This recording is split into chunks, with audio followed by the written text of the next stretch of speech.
महाराष्ट्र मेथीची भाजी, लसूण आणि मिरच्यांचा कुट्टा, मेथी टाकली आपण.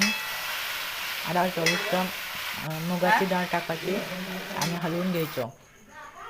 पाणी टाकायचं. आपली मेथीची भाजी झाली आहे, तर आपण खाऊया. मेथीची भाजी नमक आणि मीठ टाकून मसाले आपले रेगुलर टाकून. आणि मेथीची भाजी टेस्टी झाली ना, दाखवायची चविष्ट खाऊया. तर चला खाऊया. खरबूज खा नाही, खा नाही, खाना खाना, खा खा खा खा खा, नको नको, खा खरबूज खावे. बस खरबूज खावा.